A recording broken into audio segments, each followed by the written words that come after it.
नमस्कार दोस्तों। तो आज है हमारी तीसरी क्लास और वेद की है ये दूसरी क्लास। ठीक है, पहले हम ऋग्वेद का परिचय जान चुके हैं। ठीक है, और अभी हम संहिता के बारे में जानेंगे कि संहिता क्या है और कितनी संहिताएं हमारे पास प्राप्त होती हैं। ठीक है, तो सबसे पहले जो हमारे पास जो वैदिक साहित्य या वैदिक वाङ्मय है उसको मुख्य रूप से कितने भागों में बांटा गया है और कौन कौन से भाग है उसके बारे में हम जानेंगे। ठीक है, तो वेदों के मुख्य रूप से 4 भाग हैं।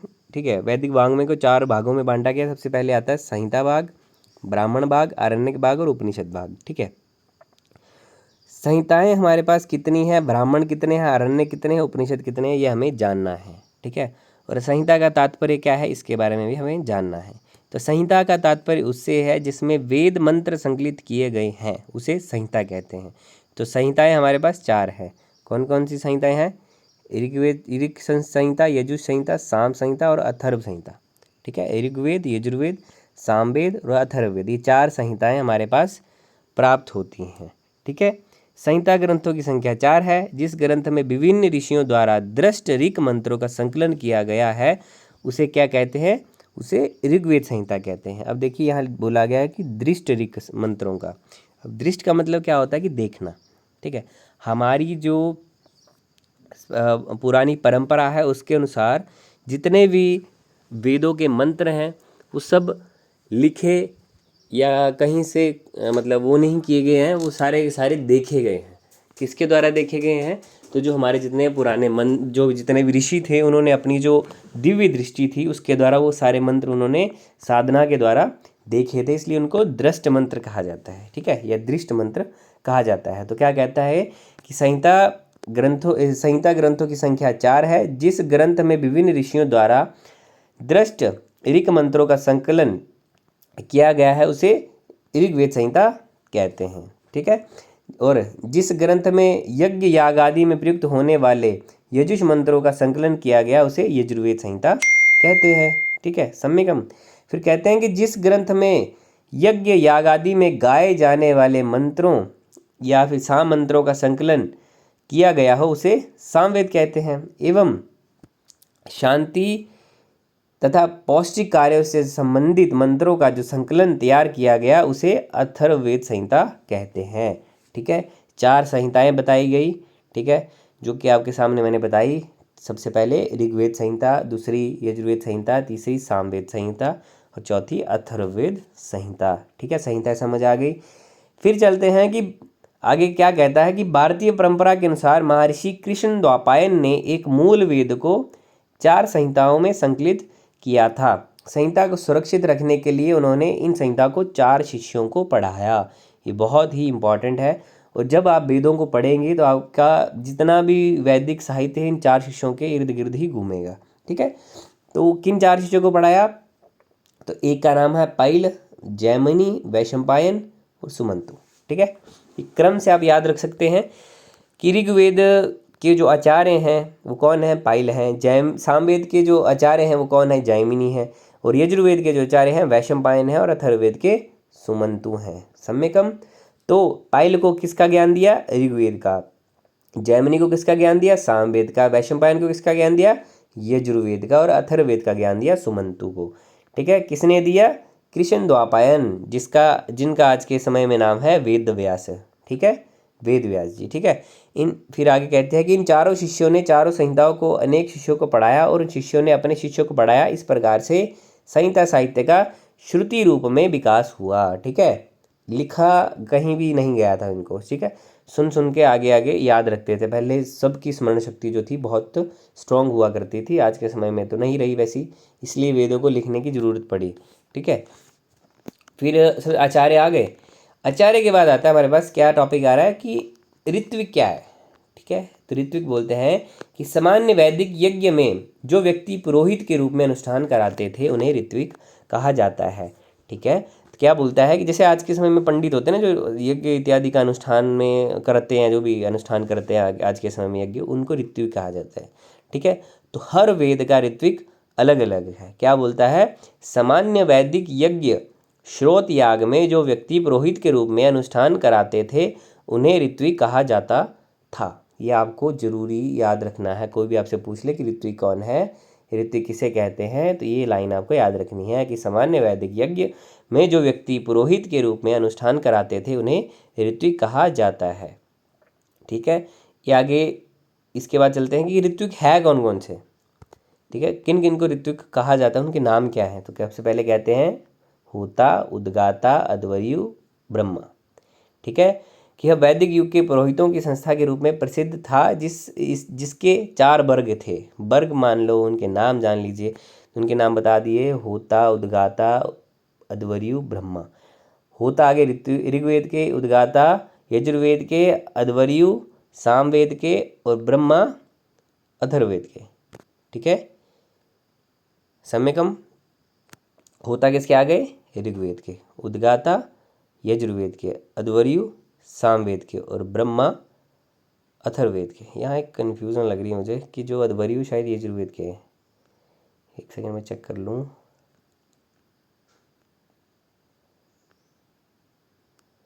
हाँ, अध्वर्यु जो है वो यजुर्वेद के हैं और सामवेद के हैं उद्गाता। ठीक है, होता, अध्वर्यु, उद्गाता, ऐसे क्रम होगा इनका।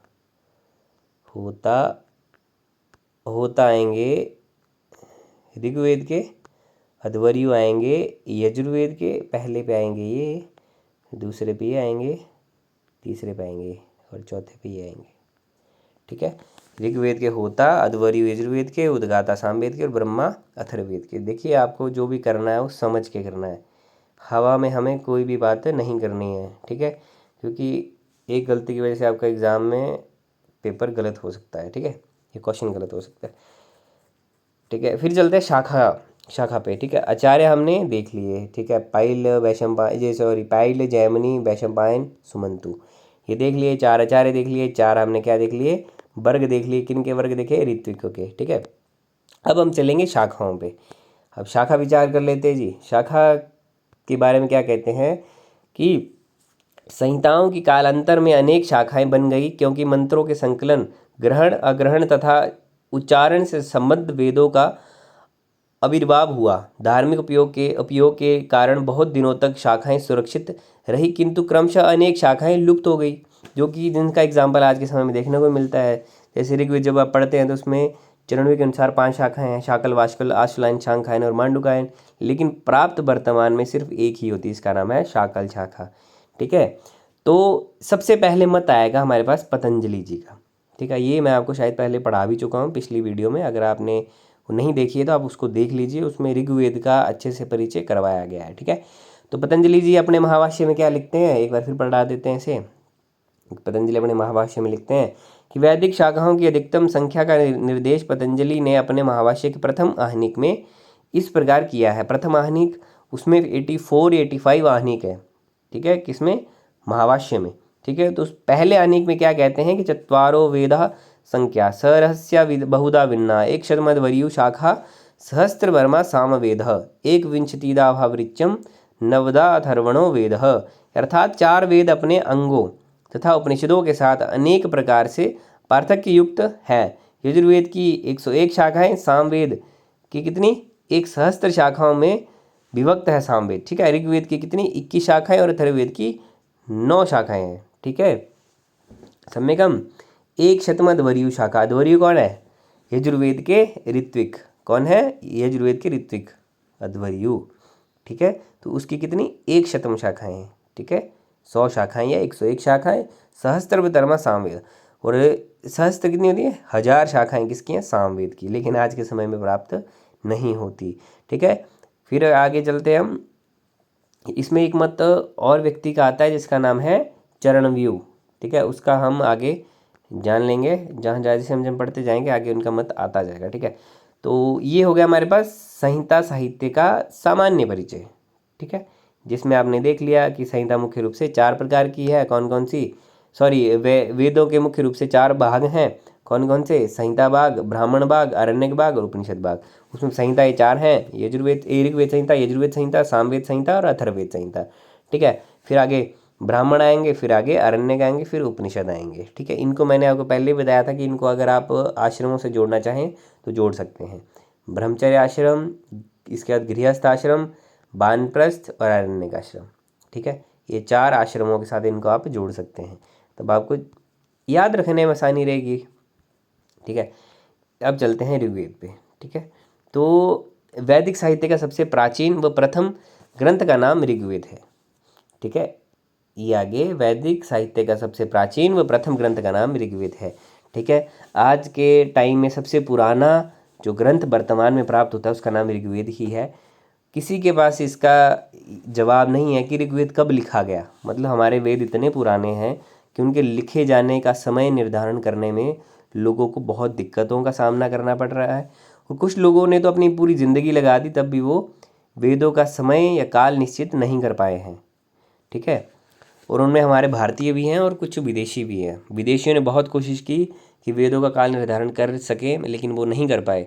ठीक है, उसमें बहुत सारे विद्वान आते हैं, मैक्स मुलर ने जैसे उन्होंने बता भी दिया था कि 1000 से 1200 जो है वो ऋग्वेद का समय काल है। लेकिन जब वो 1890 में एक और उनकी पुस्तक छपती है उनके मरने के बाद, ठीक है, उसका नाम है फिजिकल रिलीजन उनका उसका पुस्तक का नाम है।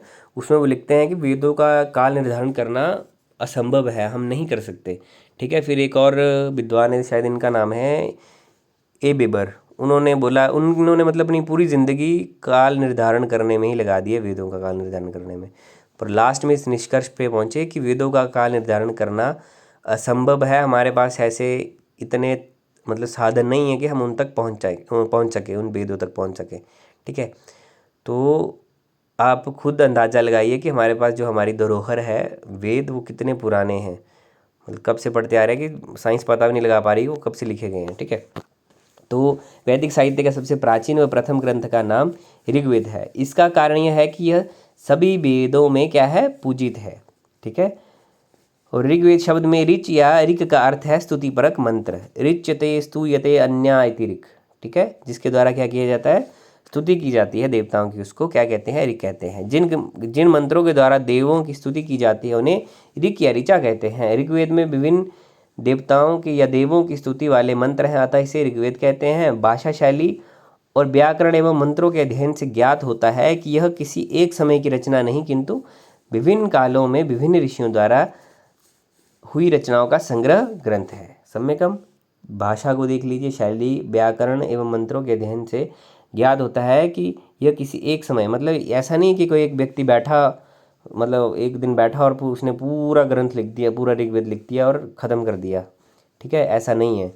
लेकिन ये मतलब विभिन्न बहुत सारे लोग, जैसे ऋषि परंपरा या चली आती है कि मतलब जैसे एक व्यक्ति हुए, उनके आगे पुत्र हुए, उसके आगे पुत्र हुए, या फिर कोई उनके गुरु चेले हुए, ऐसे इकट्ठे होकर उन्होंने वर्षों मतलब तपस्या करने के बाद एक वेद को संग्रहित किया है। ठीक है, क्योंकि उसकी जो मतलब ऋग्वेद को अगर आप पढ़ेंगे तो उसकी भाषा, शैली, व्याकरण और उनके जो मंत्र है उसके लिखने का तरीका मतलब बदलता आपको नजर दिखाई देगा। ठीक है, कि भाषा, शैली, व्याकरण एवं मंत्रों के अध्ययन से ज्ञात होता है कि यह किसी एक समय की रचना नहीं है, किंतु विभिन्न कालों में या विभिन्न समयों में विभिन्न ऋषियों द्वारा, अलग अलग ऋषियों द्वारा कई हुई रचना ये ज्ञात होती है।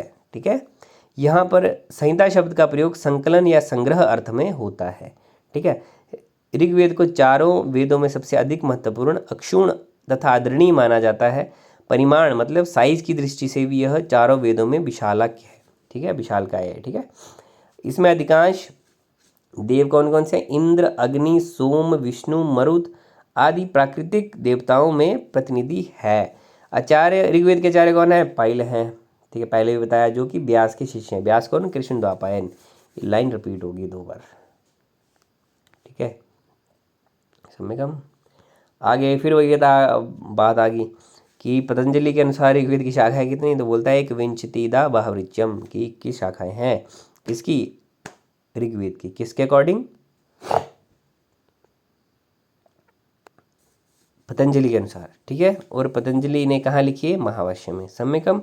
आगे शाखाएं चरणव्यूह के अनुसार शाखाएं। चरणव्यूह के रचयिता कौन है, तो शौनक हैं। ठीक है, तो शौनक ने ऋग्वेद की शाखाएं 5 बताई हैं, शाकल, बाष्कल, आशुलायन, शांखायन, मांडुकायन। इसमें प्राप्त कौन सी होती है, तो शाकल शाखा ही प्राप्त होती है। याद रखिएगा, याद रखने योग्य तथ्य है ये। तो आचार्य कौन है, देखिए बार बार एक चीज़ को रिपीट करने का मतलब ये है कि ताकि आपके दिमाग में वो चीज़ बैठ जाए। ठीक है, अब आचार्य कितनी बार रिपीट हो गया, 2-3 बार तो रिपीट हो ही गया होगा। ठीक है, अब आपको थोड़ा थोड़ा याद भी हो गया होगा। ठीक है, बाकी आप मैंने टेस्ट अपलोड किया है, उसको कर लीजिएगा एक बार, ठीक है, उससे बहुत क्लैरिटी मिलती है। और एक चीज़ ध्यान रखिए कि पेपर जब आता है, आप सब लोग जब से बचपन से लेके अभी तक जो भी कर रहे हैं, जो पढ़ रहे हैं, वो सब सारा का सारा सब्जेक्टिव है, और वो सारा का सारा एक लंबे सार के रूप में आप लिखते हैं। तो उसमें आप बहुत सारी चीज़ें ऐड कर देते हैं अरे परे की, लेकिन जब आप कॉम्पिटिटिव एग्ज़ाम की तैयारी करते हैं तो उसमें जब आप तैयारी करते हैं तो उसमें थ्योरी मैटर करती है, लेकिन बहुत कम मैटर करती है, ठीक है। उसमें मैटर करता है कि आपने प्रैक्टिस कितनी की है। कुछ बच्चे जो हैं मतलब उनके पास टाइम ही नहीं बचता लास्ट में, तो इसलिए PYQ की प्रैक्टिस जितनी की जाए उतना बढ़िया है, ठीक है। उससे एक पृष्ठभूमि तैयार होती है, ठीक है, माहौल तैयार होता है कि आप एक ऐसे एग्ज़ाम की तैयारी कर रहे हैं जिसमें PYQs होंगे, ठीक है, वन लाइनर क्वेश्चन होंगे, उसमें टिक करने के लिए आएंगे, गोले लगाने के लिए, ठीक है। उसमें लिखना नहीं रहता कुछ भी, तो इसलिए PYQ जितने देंगे उतना बढ़िया रहेगा, ठीक है। तो सबसे पहले फिर आते हैं ऋग्वेद के आचार्य। तो ऋग्वेद के आचार्य पायल हैं, ऋत्विक होता है, उपवेद इसका आयुर्वेद है। ये नई चीज़ आई कि उपवेद भी होते हैं वेदों में, ठीक है। तो ऋग्वेद का उपवेद कौन सा है? आयुर्वेद। अपर नाम मतलब दूसरा नाम कौन सा है? तो दशथई। दशथई क्यों है? क्योंकि ऋग्वेद में 10 मंडल हैं। 2 प्रकार से विभाजन बताया गया है ना, एक अष्टक्रम, एक मंडल क्रम। तो ये मंडल क्रम के कारण ऋग्वेद का जो अपर नाम है वो क्या है? दशथई है।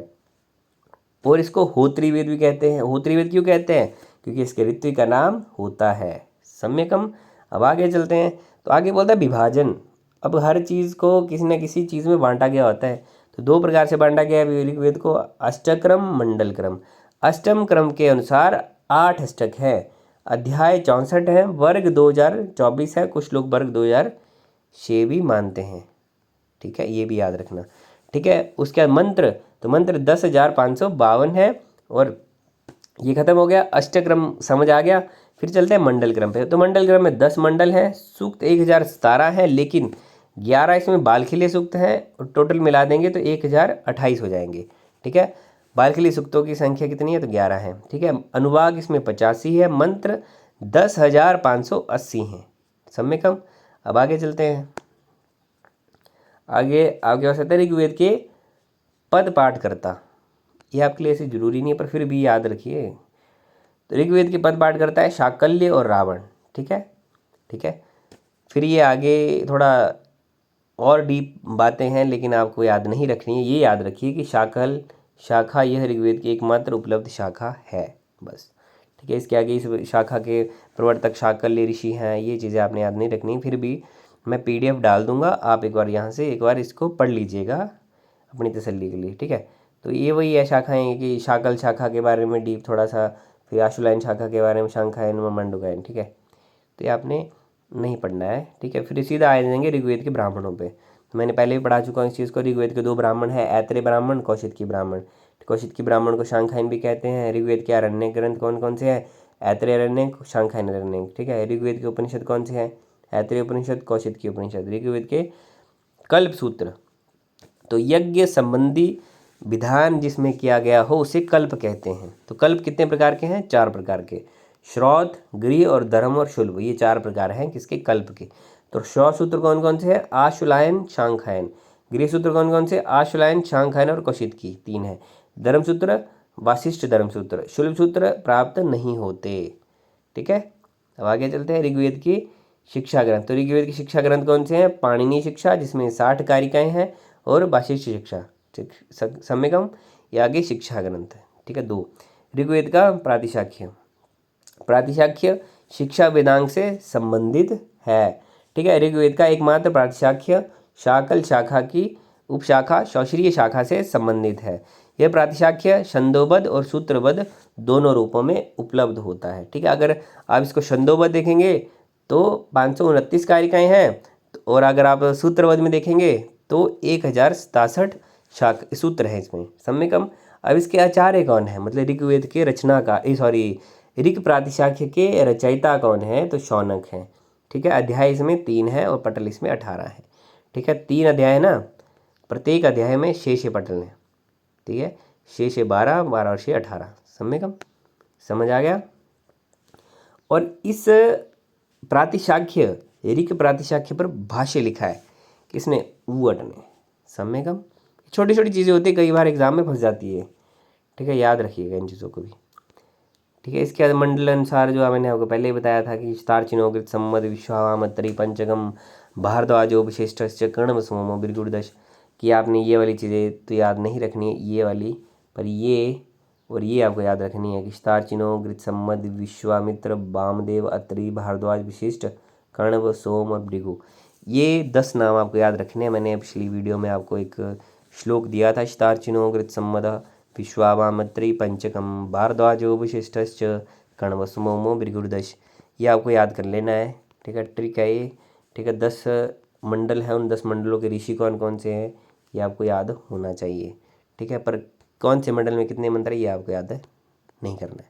ठीक है, ऋग्वेद में मंडल ऋषि स्टार चिन्हो, ये आ गया श्लोक, स्टार चिन्हो कृत सम्मद विश्वावामत्री पंचकम भारद्वाजो विशिष्टश्च कण्वसुमोमो भृगुर्दश, आगे। ठीक है, ऋग्वेद का सबसे प्राचीन अंश द्वितीय से सप्तम मंडल तक माना जाता है। ठीक है, सबसे प्राचीन अंश मतलब मैंने बोला ना आपको कि ऋग्वेद का जो मतलब लिखने का या इसको बनाने का जो कार्य है ना, वो एक समय में नहीं किया गया, इसको विभिन्न विभिन्न टाइम में किया गया है। ठीक है, कुछ चीज़ें पहले जोड़ दी गई, कुछ चीज़ें बाद में जोड़ी गई हैं, धीरे धीरे जैसे जैसे तपस्या करते गए ऋषि मुनि, उन्होंने जैसे जैसे मंत्रों को देखा वैसे वैसे इसको जोड़ दिया गया है। तो ऋग्वेद का जो द्वितीय से सप्तम, यहाँ से समझते हैं, यहाँ से लेके यहाँ तक।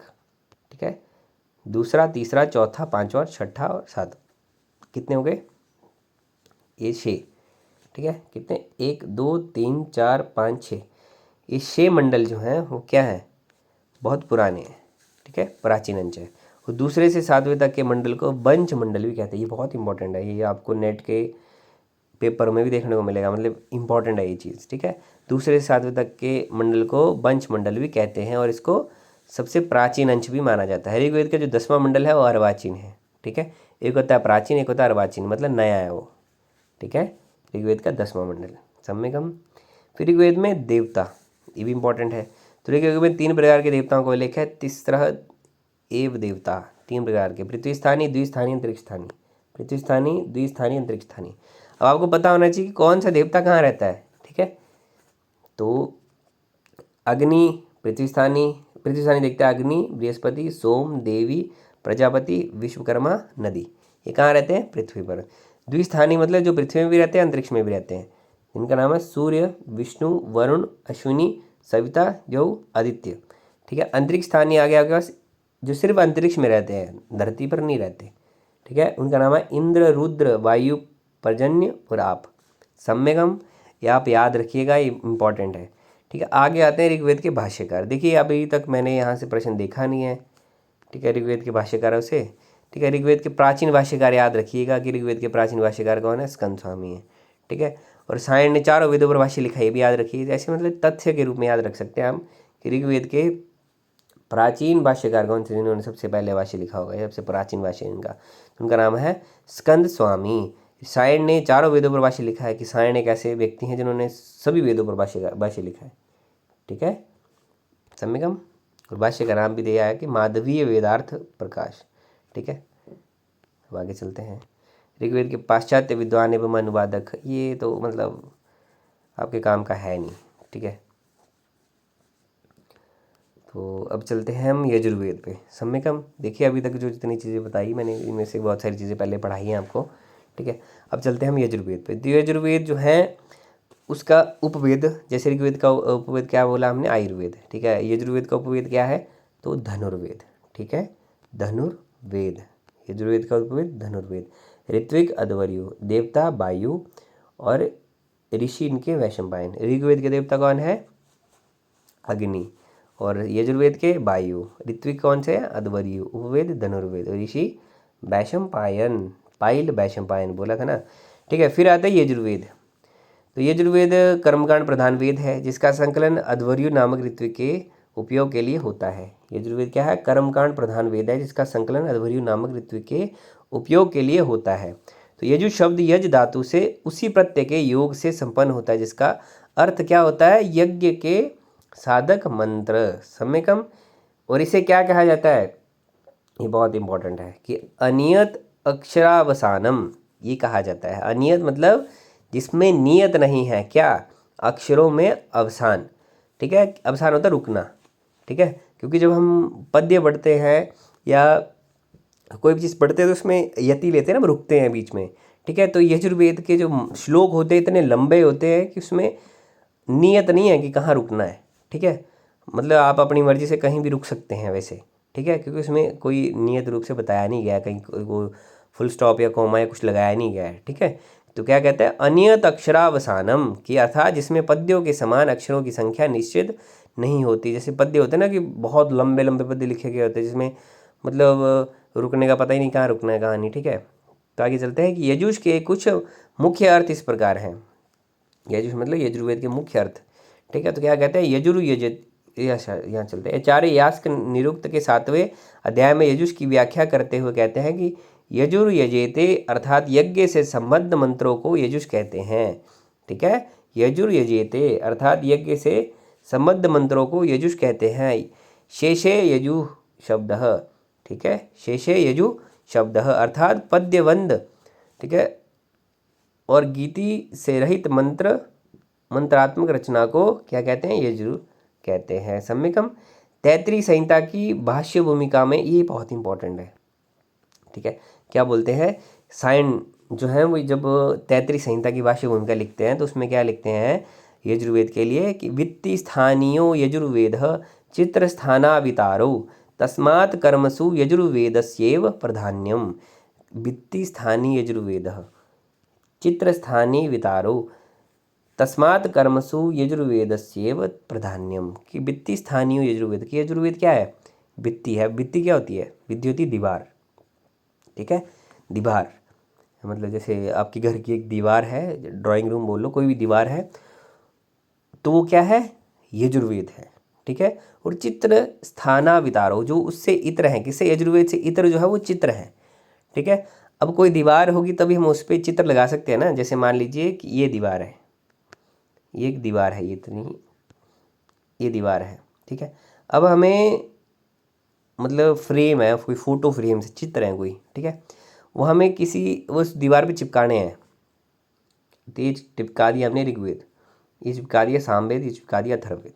अगर ये दीवार ही नहीं होती तो हम इनको चिपका सकते थे, कहीं नहीं चिपका सकते ना, ठीक है। इसलिए कोई ना कोई दीवार तो चाहिए, तो वो दीवार क्या है, यजुर्वेद, ठीक है। अब मान लीजिए आपने घर में क्या करवाना है, यज्ञ करवाना है, ठीक है, या फिर आपने ऋग्वेद के मंत्रों का उच्चारण करना है, तो आपको एक यज्ञ कुंड तो चाहिए ना, और यज्ञ तो चाहिए ना। तो यज्ञ होगा तभी आप यहाँ बैठ के ऋग्वेद के मंत्रों का उच्चारण कर सकते हैं, सामवेद के मंत्रों का गायन कर सकते हैं, अथर्ववेद के मंत्रों का गायन कर सकते हैं। तो इसलिए ये क्या है, ये है यजुर्वेद।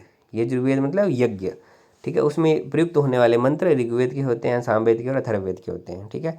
इसलिए कहा गया कि ऋग्वेद क्या, यजुर्वेद क्या है, वित्ति स्थानीय है। वित्ति स्थानीय मतलब यजुर्वेद दीवार है, अथर्ववेद, सामवेद और अपना ऋग्वेद ये क्या है, ये चित्र हैं, ये फ्रेम्स हैं जो कि उस दीवार पे चिपकाई जाती हैं। तो क्या कहता है, वित्ति स्थानीय यजुर्वेद चित्र स्थानावितारो, उससे जो इतर है किससे, यजुर्वेद से, वो क्या है, चित्र है। तस्मात् कर्मसु यजुर्वेदस्येव प्राधान्यम, ठीक है। अर्थात यजुर्वेद वित्ति है, अन्य ऋग्वेद एवं सामवेद चित्र हैं, इसलिए यजुर्वेद सबसे मुख्य है, क्योंकि यज्ञ को आधार बनाकर ही ऋचाओं का पाठ और सामगान होता है। सम्यगम तो जिस वेद में यजुष का संकलन है उसे क्या कहते हैं, उसे यजुर्वेद कहते हैं। यजुष का अर्थ है गद्यात्मक मंत्र, गद्यात्मको यजु या अनियत अक्षरावसानो यजु, यजु को कहा जाता है। ये दो चीज़ें, गद्यात्मको यजु और अनियत अक्षरावसानो यजु, ठीक है। आगे कहते हैं यज्ञ के साधक मंत्र यजुर्वेद में प्राप्त होते हैं, वित्ति स्थानीय यजुर्वेद, ये बात पहले भी हो गई। अब देखिए मुख्य विषय यहाँ से शुरू हो रहा है, इससे पहले भी मुख्य विषय है, लेकिन अब देखिए पहले एक बात ये समझिए कि यजुर्वेद का कितना महत्व है ना, कि मतलब यजुर्वेद बेस है, बेस जैसे हम घर बनाते हैं तो उसकी नींव है ना, नींव, तो उसी तरह यजुर्वेद जो है वो वेदों की नींव है। अगर यजुर्वेद ना हो, यज्ञ ना हो, तो आप ऋग्वेद का कहाँ बैठ के पाठ करेंगे, और सामवेद के जो गीत है उनको कहाँ बैठ के गाएंगे आप, मंत्रों को कहाँ बैठ के गान करेंगे उसका, है ना। तो इसलिए कोई बेस तो होना चाहिए ना, तो वही बेस जो है वो यजुर्वेद है। तो इसके महत्व का भी यहीं से समझिए, ठीक है। अब इसके बाद इसके कुछ महत्वपूर्ण तथ्य आएंगे, ठीक है। वो तथ्य है कि यजुर्वेद के मुख्य रूप से दो संप्रदाय हैं, ठीक है, ब्रह्म संप्रदाय और आदित्य संप्रदाय, ठीक है। ब्रह्म संप्रदाय, आदित्य संप्रदाय। ब्रह्म संप्रदाय के अंतर्गत कृष्ण यजुर्वेद, आदित्य संप्रदाय के अंतर्गत शुक्ल यजुर्वेद आता है। ठीक है, यजुर्वेद के 2 संप्रदाय हैं, ब्रह्म संप्रदाय, आदित्य संप्रदाय। ब्रह्म संप्रदाय के अंतर्गत कृष्ण यजुर्वेद आता है और शुक्ल यजुर्वेद आता है आदित्य संप्रदाय के अंतर्गत। सम्यकम, इस चीज़ को याद रखिएगा आप, बहुत जरूरी है, आगे हर चीज़ इसी के अंतर्गत चलेगी। अब चलते हम शाखा पे। शाखा विचार हर वेद में होगा ही होगा, क्योंकि हर वेद की अपनी अपनी शाखाएं हैं। तो यजुर्वेद की शाखाएं हैं 1 शतमध्वर्यु शाखा, कि पतंजलि के अनुसार यजुर्वेद की 1 शतम शाखा हैं, 100 शाखाएं